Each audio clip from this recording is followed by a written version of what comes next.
Welcome to Pedagogy YouTube channel. Students, you can get different video tutorial of operating system, DBMS, networking, languages like Java, Python, etc. conducted by Manoj sir. Today, our topic is round robin scheduling algorithm. But here we consider the different arrival time. In our previous video, we consider arrival time 0. Now, what is round robin scheduling? Already we have discussed. The ready queue is a FIFO queue and the new process added to the tail of the ready queue. And here we consider arrival time and burst time for different processes are given, and we have to draw the NAT chart and we have to find the turnaround time and waiting time for each processes considering the time quantum 2. Time quantum, already we know that the time allowed for each process.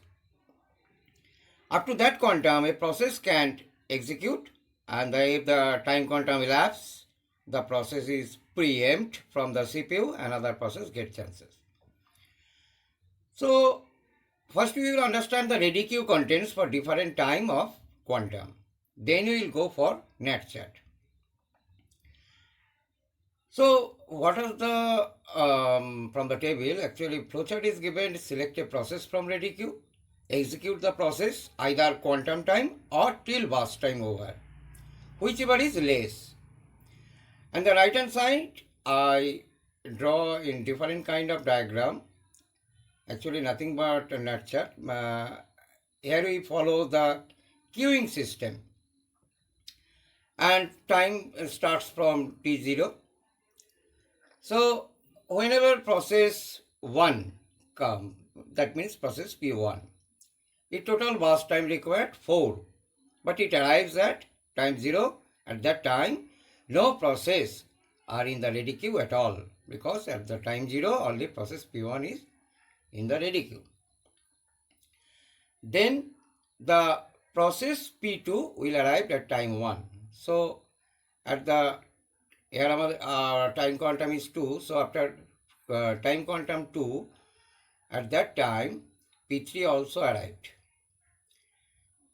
So now what will happen in the queue, the second row of right hand diagram, P2 equals to 5 means P2 required 5 time quantum total burst time, it required total burst time, P3 required 2, but in case of P1, equals to 2 means P1 already completed 2 burst time in the time 0. Now, according to arrival time, in the time 4 means already P4 and P5 all are arrived. And they will push into the tail of the ready queue. So, P3, P1, P4, then P5, P2. And in the figure equals to means the remaining burst time. So, which process has completed some partial part, we consider that part, and which process is new one, we consider the total burst time remaining for that process. So, at time quantum 4, the picture is like P3, then P1, P4, then P5, then P2, because at time quantum 4, P6 not arrived, but up to P5 arrived, and equals to the numeric value indicates that the remaining burst time. At time quantum 6, what will happen? P3, after P3, P1 will get chance, then P1, P4, then P5, then P2, and at this moment, P6 at the tail of the ready queue. Now consider P1 in the time quantum 6, P1 get 2 burst time, at time quantum 0, P1 gets 2 burst time. That means 2 plus 2, 4, P1 already completed. So at time quantum 8, what will happen? P4 get chance, then P5, then P2, then P6. We have to ignore P1 because it just completed its execution. Now at the front of the queue, which one? P4. P4 equals to 1 because P4 required total 1 burst time. So P4 has completed. Now P5, now P2 and P6. So at the time quantum 9, after completion of P4, at the time quantum 9, P6 equals to 6, P2 3, P6 3. That means P5 equals to 6. P5 already completed its burst time. So some portion of the its burst time, that means it's completed 2. So remaining is 4.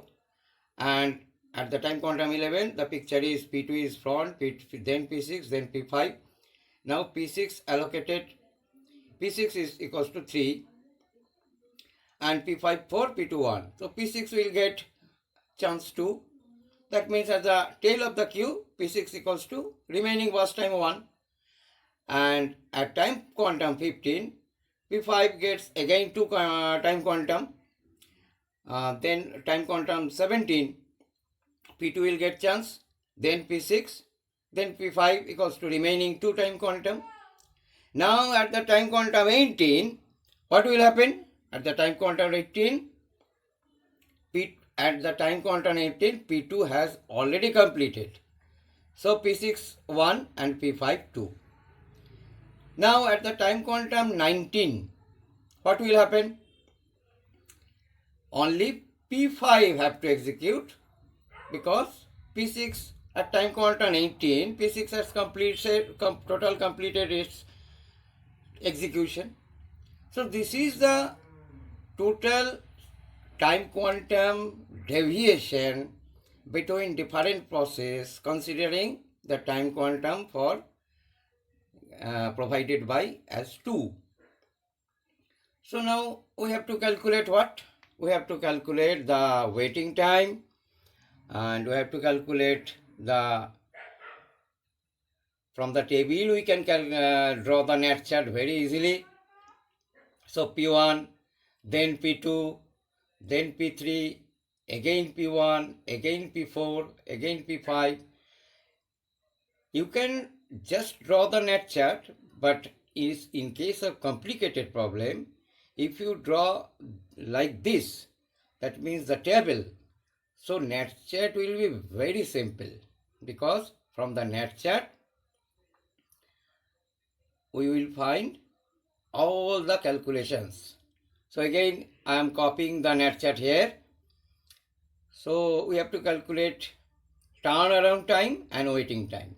Turnaround time nothing but completion time minus arrival time.